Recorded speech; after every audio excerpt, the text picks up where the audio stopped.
میری شادی کو 5 ماہ گزر چکے تھے۔ شادی کے فوراً 2 ماہ بعد شوہر دوسرے شہر نوکری کے لیے چلا گیا اور میں گھر میں ساس اور دیور کے ساتھ رہنے لگی۔ میری ساس نہایت عبادت گزار قسم کی خاتون تھیں۔ ان کا معمول تھا کہ ہر وقت تسبیح ہاتھ میں تھام کر کچھ نہ کچھ ورد کرتی رہتی تھیں۔ اس کے ساتھ ساتھ شام کو محلے کی کئی بچیاں قرآن مجید پڑھنے کے لیے میری ساس کے پاس آیا کرتی تھیں، لیکن وہ صحن کی بجائے وہ بچیوں کو اپنے کمرے میں لے جا کر پڑھاتی تھیں۔ کبھی کبھی مجھے بہت افسوس ہوتا تھا کہ بظاہر میری ساس کتنی نیک خاتون تھیں، بچیوں کو فی سبیل اللہ قرآن مجید پڑھایا کرتی تھیں، ہر وقت دین کی باتیں کر کے لوگوں کو نیک نصیحتیں کیا کرتی تھیں۔ ان کے الفاظ دوسروں کو مطمئن کر دیا کرتے تھے، مگر حقیقت میں دوسروں کو خوش رکھنے والوں کا یہ روپ بھی ہو سکتا ہے، میں سوچ بھی نہیں سکتی تھی۔ کچھ ایسا ہی میری ساس کے ساتھ بھی تھا۔ بظاہر ان کا 18 سالہ جوان جہاں بیٹا ایک حادثے کے بعد پاگل ہو چکا تھا۔ اس کا قد کاٹ اور نین نقش دیکھ کر کوئی بھی تعریف کیے بغیر نہ رہ سکتا تھا۔ وہ کرسی پر بیٹھا ایک وجیہہ نوجوان لگتا تھا، لیکن اس کی ایک ٹانگ سکڑی ہوئی تھی۔ جہاں اس میں اتنی خوبیاں تھیں، وہیں اس کی یہ خامی اس کی ساری صلاحیتوں کو ماند کر دیتی تھیں۔ شکیل کی پیدائشی ایک ٹانگ میں نقص تھا، جس کی وجہ سے وہ تھوڑا لڑکھڑا کر چلا کرتا تھا۔ میری ساس اور شوہر کئی ڈاکٹروں سے اس کا علاج کروا چکے تھے، مہنگے سے مہنگا علاج کروایا گیا، مگر اس کی نہ ہی دماغی حالت بہتر ہوئی اور نہ ہی اس کی ٹانگ کا مسئلہ حل ہو سکا۔ اس کا یہ نقص پیدائشی تھا، اس لیے اس کا صحت یاب ہونا بھی ناممکن سا ہو چکا تھا۔ اس کے باوجود میری ساس نے امید کا دامن نہیں چھوڑا تھا۔ انہیں جو کوئی بھی بتاتا وہ اسی ڈاکٹر یا حکیم کے پاس شکیل کو لے کر جایا کرتیں۔ میری ساس ہر وقت کچھ نہ کچھ پڑھ کر اپنے بیٹے پر دم کرتی رہتی، شاید کسی روز کلام پاک کی برکت سے ان کا بیٹا ٹھیک ہو جائے۔ وہ کئی منتیں آئے روز مانتی رہتی تھیں، کبھی 10 فقیروں کو کھانا کھلانا، کبھی 100 نفل ادا کرنا، کبھی کسی مزار پر چادر چڑھانا تو کبھی کسی جگہ۔ گو کہ جو کوئی انہیں یہ بتاتا اس عمل سے ہمارا مسئلہ حل ہوا ہے، وہ اپنے بیٹے کے لیے وہ سب کچھ کر گزرتی تھیں۔ مجھے میرے شوہر نے شادی کے بعد شکیل کے لیے میری ساس کی دیوانگی کا یہ عالم مجھے پہلے ہی بتا دیا تھا، اور مجھ سے یہ بھی کہا تھا اگر مجھے اپنی ساس کے دل میں جگہ بنانی ہے تو میں شکیل کو کچھ بھی نہ کہوں۔ میرے لیے حیرت کی بات تو یہ تھی کہ 18 سال گزر جانے کے بعد بھی میری ساس کو امید تھی کہ ایک نہ ایک دن ان کا بیٹا ضرور ٹھیک ہو جائے گا۔ ساس کی ویلانہ محبت اور خلوص دیکھ کر مجھے جلن سی محسوس ہوتی تھی، کیونکہ وہ اپنے بڑے بیٹے سے زیادہ چھوٹے بیٹے سے محبت کرتی تھیں۔ کئی بار وہ شکیل کی خاطر میرے شوہر کو نظر انداز کر جاتی تھیں۔ وہیں دوسری جانب شکیل سارا دن گھر میں گھومتا رہتا، اس سے غصہ بہت جلدی آ جایا کرتا تھا، اور غصے میں تو وہ بالکل پاگل سا ہو جاتا تھا۔ اگر کوئی بھی بات اس کے مزاج کے برخلاف ہوتی تو وہ چیخنے چلانے لگتا۔ اسے کوئی چیز پسند آ جاتی تو سوال ہی پیدا نہیں ہوتا تھا کہ وہ اسے حاصل کیے بنا چین لے لیتا۔ اگر کوئی اسے ٹوکے تو فوراً مشتعل ہو کر اسی پر چڑھ دوڑتا۔ میں جب سے یہاں آئی تھی اپنے دیور شکیل سے دوری بنائے ہوئی تھی۔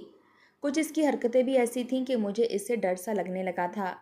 ایک بار میں اس کے کمرے میں گئی تو اس کے کمرے میں بچپن سے لے کر اب تک کے سارے کھلونے ویسے ہی سجے ہوئے تھے۔ میرے لیے حیران کن بات یہ تھی کہ اس کے کمرے میں صرف باربی ڈال موجود تھیں، ہر قسم کی اور مختلف سائز کی۔ حالانکہ گڑیوں سے کھیلنے کا شوق تو لڑکیوں کو ہوتا ہے، اور وہ ایک لڑکا ہو کر ایسے شوق رکھتا تھا۔ ہوش تو میرے اس وقت اڑے جب میں نے ایک گڑیا کی بری حالت دیکھی۔ شکیل نے اس کی گردن مروڑ کر پیچھے کی ہوئی تھی، اس کے ہاتھ پاؤں بھی توڑ کر پھینکے ہوئے تھے، اور وہ میری ساس سے کہہ رہا تھا اس نے میری بات نہیں مانی تھی، اس لیے میں نے اس کا یہ حشر کر دیا، جو بھی میری بات نہیں مانے گا اس کا یہی حشر کروں گا۔ یہ دیکھ کر میرے اندر نہ جانے کیوں ایک خوف کی لہر دوڑ گئی تھی۔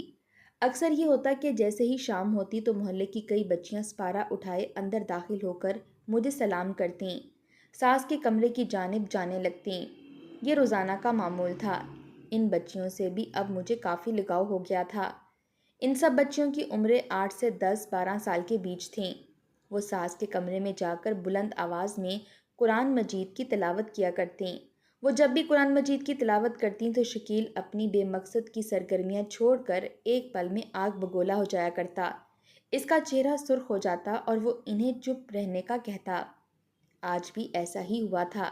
جب بچیوں نے ساس کو آج کا سبق سنانا شروع کیا تو شکیل غصے سے بیساکھی کے سہارے کمرے میں داخل ہونے لگا۔ مگر اسی پل ساس نے اسے جھڑک دیا کہ خبردار اندر داخل ہوئے تو بچیاں تلاوت کر رہی ہیں، یہاں تمہارا کوئی کام نہیں۔ میرا دیور شکیل کمرے سے باہر غصے سے بیٹھ کر لمبے لمبے سانس لیتا ان بچیوں کو گھور گھور کر دیکھتا رہا۔ نہ جانے اسے ان بچیوں پر اتنا غصہ کیوں آتا تھا۔ میں جب کچن سے کام نپٹا کر باہر نکلی تو میری نظر شکیل پر پڑی، جو دروازے کے عین سامنے کھڑا اندر جھانک رہا تھا۔ مجھے اس کا یوں خونخوار نظروں سے بچیوں کو دیکھنا عجیب لگا۔ میں نے اسے وہاں سے ہٹنے کا کہا، مگر میری بات کو انسنا کر کے وہ بغیر جواب دیے اندر گھور کر دیکھ رہا تھا۔ اس کا ذہن بچگانا تھا۔ میں نے زور زبردستی کرنا بہتر نہ سمجھا اور کچن میں چلی آئی۔ کچھ دیر بعد ساس کمرے سے نکلی اور شکیل کو بھی اپنے ساتھ آنے کا کہا، مگر شکیل ان کی بات سنے بغیر اٹھ کر فوراً کمرے میں چلا گیا۔ اس کے جاتے ہی کمرے سے لڑکیوں کی چیخنے کی آوازیں آنے لگیں۔ میری ساس الٹے قدموں بھاگ کر کمرے میں چلی گئی اور دروازہ بند کر دیا۔ اندر سے ان کے چلانے کی آوازیں آ رہی تھیں۔ وہ شکیل کو روتے ہوئے منع کر رہی تھی، خدا کے لیے انہیں معاف کر دو، انہیں کچھ مت کہنا۔ میں کمرے سے باہر بس دروازہ بجاتی رہ گئی، دروازہ اندر سے لاک تھا۔ نہ جانے شکیل نے ایسا کیا کر دیا تھا جو ساس رونے لگی تھی۔ کچھ دیر بعد دروازہ کھلا تو میرے ہوش ہی اڑ گئے۔ شکیل غصے سے بفرا نہ جانے کیا کیا بڑبڑاتا باہر نکلا تھا، جبکہ وہ ساری بچیاں سہمی ہوئی ایک کونے میں بت بنی کھڑی تھیں۔ ساس نے مجھے دیکھ کر فوراً اپنے آنسو پونچھے اور ایک بچی جس کا نام پریسا تھا اسے اٹھا کر کمرے سے باہر لے آئیں۔ اس بچی کی حالت غیر ہو رہی تھی، اس کی رنگت زرد پڑ چکی تھی، وہ بری طرح کھانس کر اپنا سانس بحال کرنے کی کوشش کر رہی تھی۔ میں حیرت و پریشانی سے اس بچی کو دیکھ رہی تھی۔ کیا ہوا ہے اس کے ساتھ؟ میں نے سوال کیا، مگر ساس نے کوئی جواب نہ دیا۔ وہ بار بار سہمی ہوئی نظروں سے شکیل کو دیکھ کر رو رہی تھی۔ میری ساس مجھے پوری طرح نظر انداز کرتے ہوئے پریسا سے بولی کہ دیکھو بیٹا، یہاں جو ہوا اسے تم بھول جاؤ، ٹھیک ہے؟ گھر جا کر کسی کو مت بتانا، ورنہ تم جانتی ہو نا شکیل کو، وہ تمہیں پھر سے… ساس بات ادھوری چھوڑ کر بچی کو دھمکانے میں کامیاب ہو چکی تھی۔ وہ سہم کر اسپات میں سر ہلاتی وہاں سے گھر کی جانب بھاگ گئی۔ میں نے ساس سے ڈھکے چھپے لفظوں میں پوچھا تو وہ بولی، کچھ نہیں ہوا، بس شکیل نے اس کو ڈانٹ دیا تھا، اسی لیے ڈر گئی ہے۔ مجھے یہ جواب مطمئن نہیں کر رہا تھا۔ جیسے اس بچی کی حالت تھی، مجھے تو کچھ اور ہی شک گزرا تھا، کیونکہ اس بچی کا گلا لال تھا جیسے کسی نے دبانے کی کوشش کی ہو۔ میرا دل تو خوف کے مارے کانپ رہا تھا۔ اگلے روز فجر کے وقت جب میری آنکھ کھلی تو ایک عجیب منظر اپنے کمرے کی کھڑکی سے دیکھنے کو ملا۔ میری ساس سیاہ چادر میں خود کو لپیٹے گھر کے اندر داخل ہو رہی تھی۔ میرے چہرے پر کئی رنگ آ کر گزرے تھے۔ اس کا مطلب ساس ساری رات گھر میں موجود نہیں تھی۔ مجھے بہت حیرانگی ہوئی تھی، آخر ساس کا یوں صبح سویرے گھر میں چھپتے ہوئے داخل ہونے کا کیا مطلب تھا؟ میرا دل چاہا کہ ساس سے پوچھوں، مگر مجھے مناسب نہ لگا۔ اس شام جب بچیاں قرآن مجید پڑھنے کے لیے آئیں تو میں نے نوٹ کیا تھا کہ ساس ان بچیوں پر کچھ زیادہ توجہ نہیں دے رہی تھیں، بلکہ آج تو وہ انہیں بلا وجہ چھوٹی سی غلطی پر بھی ڈانٹ رہی تھیں۔ آہستہ آہستہ میری ساس کا رویہ بدلنے لگا، وہ اکثر کھوئی کھوئی رہنے لگی تھیں۔ میں نے کئی بار انہیں رات کو گھر سے جاتے اور پھر صبح فجر کے وقت واپس گھر آتے ہوئے دیکھا تھا۔ نہ جانے وہ کہاں جاتی تھیں۔ اس دن جب بچیاں آئیں تو ساس اپنے کمرے میں کچھ پڑھ رہی تھیں، اس لیے بچیوں کو لاؤنج میں ہی میں نے بٹھا دیا۔ کچھ دیر بعد ساس کے کمرے سے شکیل باہر آیا اور ان بچیوں کے ساتھ باتیں کرنے لگا۔ وہ بچیاں کافی سہمی ہوئی تھیں، مگر مجبوراً شکیل کے ساتھ باتیں کر رہی تھیں۔ کچھ دیر بعد ساس نے اپنے کمرے کا دروازہ کھولا اور ان بچیوں کو اپنے کمرے میں بٹھا دیا۔ ساس کسی کام سے کمرے سے باہر نکلی تو شکیل فوراً بھاگ کر کمرے میں چلا گیا۔ شاید وہ آج پھر اسی موقع کے انتظار میں تھا۔ اس سے پہلے میری ساس شکیل کو بچیوں کے پاس بھٹکنے بھی نہیں دیتی تھیں، مگر آج جب شکیل اندر گیا تو ساس نے اسے روکا نہیں تھا، بلکہ خاموشی سے دروازہ نیم بند کر کے باہر آ گئی تھیں۔ شکیل کو کمرے میں گئے ابھی کچھ دیر ہی ہوئی تھی کہ کمرے سے بچیوں کی رونے کی آوازیں آنے لگیں۔ مجھے تشویش ہوئی تھی، شکیل تو نہ سمجھ تھا کہیں ان بچیوں کو کوئی نقصان ہی نہ پہنچا دیا ہو۔ ابھی تو کل والا حادثہ ہی مجھے نہیں بھولا تھا۔ یہی سوچ کر میں جب ساس کے کمرے کی جانب جانے لگی تو پیچھے سے ساس نے سختی سے آواز دیتے ہوئے کہا، کہاں جا رہی ہو؟ میں نے انہیں کہا کہ بچیاں رو رہی ہیں، کہیں شکیل انہیں تنگ تو نہیں کر رہا؟ کل بھی اس نے نہ جانے اس لڑکی کے ساتھ کیا کیا، وہ بیچاری تو بے حال ہو چکی تھی۔ میری بات سن کر میری ساس کا چہرہ سرخ ہو گیا۔ وہ غصے سے کہنے لگی کہ خبردار جو کمرے میں قدم بھی رکھا تو ورنہ ٹانگیں توڑ دوں گی تمہاری۔ میرے بیٹے کو تم نے سمجھ کیا رکھا ہے؟ ساس کے یہ الفاظ سن کر میرے ہوش اڑ چکے تھے۔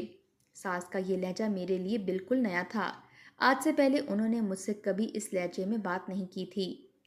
میں حیرت سے یک ٹک انہیں ہی دیکھنے لگی۔ آخر ایسا بھی کیا ہو رہا تھا جو ساس مجھے اندر داخل نہیں ہونے دے رہی تھی؟ اتنی تمیزدار اور سلجھا رویہ رکھنے والی میری ساس کا یہ لہجہ مجھے سمجھ نہیں آ رہا تھا۔ تبھی ایک بچی کی ہلکی سی چیخ میرے کانوں سے ٹکرائی۔ میں نے فوراً کمرے کی جانب دیکھا۔ ساس کے چہرے پر کئی رنگ آ کر گزرے تھے۔ اس نے مجھے پیچھے دھکیل کر خود کمرے کی جانب قدم بڑھائے۔ وہ جوں ہی کمرے میں گئی تو دیور فوراً کمرے سے باہر نکل آیا۔ شکیل کافی خوش لگ رہا تھا۔ اس کے چہرے پر اطمینان سا تھا۔ میں اس کے پاس گئی اور بولی، کیا کیا ہے تم نے بچیوں کے ساتھ؟ وہ رو کیوں رہی تھیں؟ میرے سوال پر شکیل گردن ادھر ادھر پھیرنے لگا اور یوں ظاہر کرنے لگا گویا میری بات سن ہی نہ رہا ہو، اور پھر وہاں سے بیساکھی کے سہارے اپنے کمرے میں چلا گیا۔ میں نے اسے روکنا چاہا مگر وہ مجھے پوری طرح نظر انداز کر چکا تھا۔ پڑھنے کا وقت ختم ہوا تو بچیاں کمرے سے باہر نکلیں۔ ان میں سے ایک بچی مجھے کافی سہمی ہوئی لگی تھی۔ اس کے چہرے پر زردی سی چھائی تھی۔ نہ جانے شکیل نے کیا شرارت کی تھی آج پھر اس بچی کے ساتھ۔ دن بدن ان کا بدلتا رویہ مجھے بہت کچھ سوچنے پر مجبور کر رہا تھا۔ 2 دن چھوڑ کر ساس کا رات کے وقت گھر سے چلا جانا مجھے کچھ تو گڑبڑ لگ رہی تھی۔ اگلے روز بچیاں قرآن مجید پڑھنے آئیں تو ساس اس وقت نہ جانے کہاں گئی ہوئی تھی۔ شکیل ان کے آتے ہی فوراً ان کے کمرے میں گھس گیا۔ مجھے تشویش ہوئی۔ تبھی ایک لڑکی کی زوردار چیخ کی آواز آئی۔ میرا دل دہل کر رہ گیا۔ تبھی 2 بچیاں بھاگتے ہوئے کمرے سے باہر نکلیں۔ ان کی آنکھوں میں آنسو تھے۔ وہ کافی سہمی ہوئی تھیں۔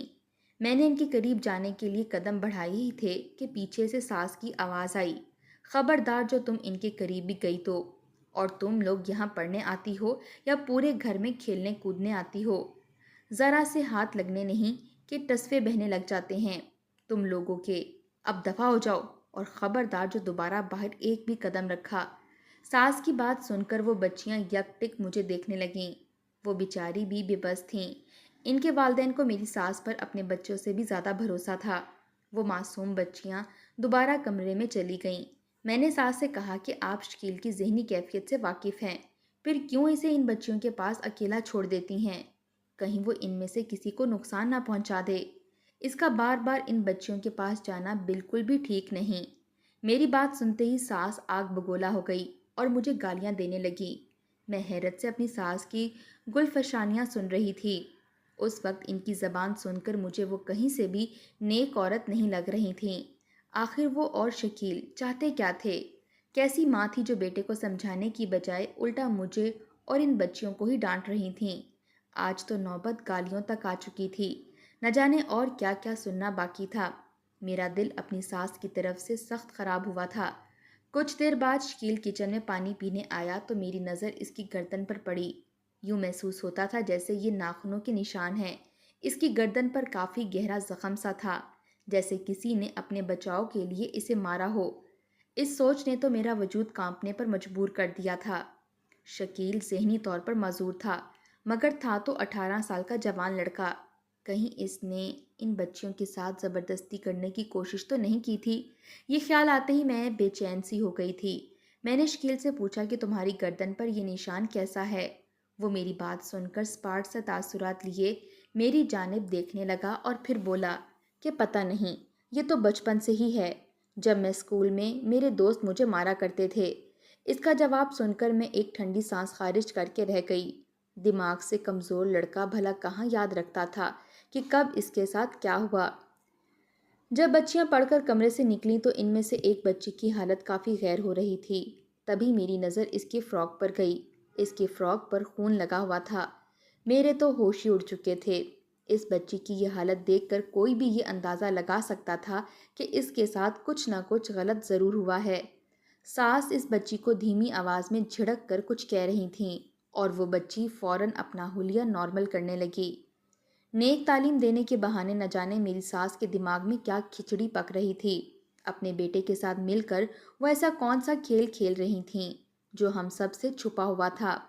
پہلے شکیل کی گردن پر کھرونچوں کے نشان اور اب اس بچی کے کپڑوں پر خون دیکھ کر میرا ذہن مجھے ایک منظر بار بار دکھانے لگا تھا۔ خدا نہ خواستہ میرے اندیشے ٹھیک ہوئے تو میرا دل کانپ اٹھا تھا۔ میں ساس سے نہیں الجھنا چاہتی تھی۔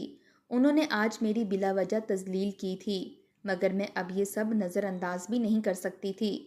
اس رات ایک بار پھر ساس اندھیرے کا فائدہ اٹھا کر گھر سے نکلنے لگی تو میں نے بھی بڑی سی چادر میں خود کو چھپایا اور ساس کے پیچھے جانے لگی۔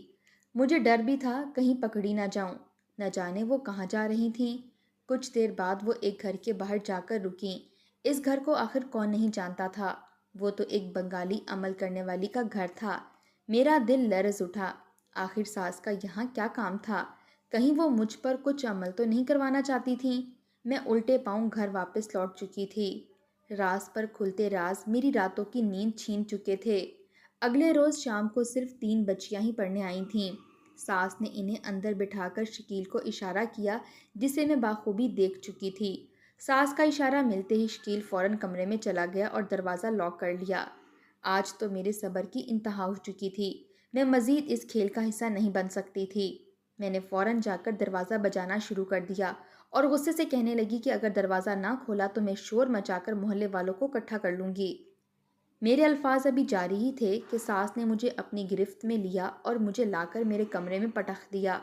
وہ مجھے غصے سے کئی باتیں سنانے لگیں اور بولیں، وہ میرا بیٹا ہے، خبردار جو تمہاری وجہ سے اس پر ایک بھی انگلی اٹھی ورنہ تمہارے لیے اچھا نہیں ہوگا۔ اس بچی کو نہ جانے کیا ہوا تھا جو ساس مجھ سے چھپا رہی تھی۔ میں نے اس وقت خاموش رہنا ہی بہتر سمجھا۔ مجھے اب معاملے کی جڑ تک پہنچنا تھا۔ کچھ دنوں کے لیے میں نے اپنے لبوں پر قفل لگا دیا۔ روزانہ بچیوں کے رونے کی اور چلانے کی آوازیں آتی مگر ساس شکیل کی بجائے بچیوں کو ڈانٹنا شروع کر دیتی۔ چند دن میں نے سب نوٹ کیا اور پھر ایک منصوبہ بنایا۔ اگلے دن میں نے طبیعت خرابی کا بہانہ کیا اور اپنے کمرے میں سونے کے بہانے تکیوں کو سیٹ کر کے اوپر کمبل ڈال دیا اور خود چپکے سے ساس کے کمرے میں آ کر چھپ گئی۔ کچھ دیر بعد ساس کمرے میں آئی اور شکیل کو بھی اپنے ساتھ ہی لے آئی۔ میرا دل زوروں سے دھڑک رہا تھا۔ کچھ دیر بعد دراز سے انہوں نے کوئی چیز نکالی اور اسے شکیل کے دماغ پر پھیرتے ہوئے کچھ پڑھنے لگیں۔ نہ جانے وہ کون سا عمل کر رہی تھیں۔ اس کے بعد ساس نے جو انکشاف کیے اسے سن کر میری آنکھیں حیرت سے پھٹی کی پھٹی رہ گئیں۔ وہ کہہ رہی تھی کہ ان تعویذوں سے تم بہت جلد ٹھیک ہو جاؤ گے۔ میں بڑی محنت سے یہ تعویذ لائی ہوں۔ ساس کی بات سن کر شکیل حقارت سے بولا، مجھے ان تعویذوں سے سکون نہیں ملتا اماں، مجھے تو ان لڑکیوں کو تکلیف دے کر سکون ملتا ہے۔ جب وہ چیختی ہیں تو میں ہنستا ہوں۔ بہت رلایا ہے ان بچوں نے مجھے مگر اب میں انہیں رلاؤں گا۔ شکیل دیوانوں جیسے بات کر رہا تھا۔ میرے ذہن میں کئی جھماکے ہوئے۔ آخر شکیل کو بچوں سے کیا الجھن تھی؟ وہ ایسا کیوں کر رہا تھا؟ یہ راز بھی زیادہ دیر تک چھپا نہ رہ سکا۔ شکیل اپنے منہ سے بول کر سب بتا رہا تھا اور ساس سن کر رو رہی تھیں اور پھر روتے روتے بولی کہ تمہیں جیسے سکون ملے تم ویسے ہی کرو میرے بچے، مگر جلد از جلد ٹھیک ہو جاؤ۔ مجھے اس وقت اپنی ساس کی کم عقلی پر افسوس ہوا تھا۔ وہ اس طریقے سے بیٹے کا علاج کر رہی تھیں، دوسروں کو اذیت دے کر۔ اگلے دن میں نے اپنے شوہر کو کال کر کے یہاں بلایا اور پھر سارا ماجرا انہیں سنایا۔ اگلے ہی دن شوہر نے ساس سے بات کی اور دیور کو ایک اچھے سائیکائٹرسٹ کے پاس علاج کے لیے شہر لے گیا۔ ساس شرمندہ سی روتی رہتیں۔ شکیل جب اسکول میں پڑھتا تھا تو بچے اس کی چھوٹی ٹانگ اور لڑکھڑا کر چلنے کی وجہ سے مذاق اڑایا کرتے تھے۔ کئی بار تو اسے دھکا دے کر گرا چکے تھے۔ وہ طبیعت سے معصوم اور بھولا تھا جس کا فائدہ اسکول کے بچوں نے اٹھایا تھا۔ ایک روز شکیل کو بچوں نے مذاق مذاق میں سیڑھیوں سے دھکا دے دیا۔ اس کا سر پھٹ گیا تھا مگر سب اسے کہنے لگے، لڑکھڑائے بغیر چل کر دکھاؤ تبھی تمہیں اٹھائیں گے۔ شکیل بے بسی سے روتا رہ گیا۔ اس حادثے نے اس کے ذہن پر ایسا اثر کیا کہ وہ اب بچوں سے چڑ کھانے لگا تھا۔ لڑکیاں اس کا مذاق اڑاتی تھیں تو وہ گڑیاں خریدتا اور ان پر اپنا غصہ نکالتا اور اب وہ گھر میں آئی بچیاں دیکھتا تو اسے وہی بچپن والے بچے اور بچیاں یاد آنے لگتے جنہیں وہ موقع ملتے ہی مارتا، اذیت دیتا تھا۔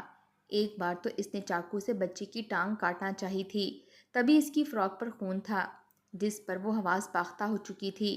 حیرت کی بات تو یہ تھی کہ ساس بھی بیٹے کی غلطیوں پر پردہ ڈالتی رہی، بجائے اس کا دماغی علاج کروانے کے تعویذ دھاگوں کے چکر میں پڑ گئی۔ میرے شوہر نے 4 ماہ تک بھائی کا مکمل علاج کروایا، تب جا کر اس کی ذہنی حالت بہتر ہوئی تھی۔ ہمارے معاشرے میں ہر چیز کا علاج تعویذ کو ہی سمجھا جاتا ہے۔ کاش کہ اللہ ہمیں سمجھ عطا کرے۔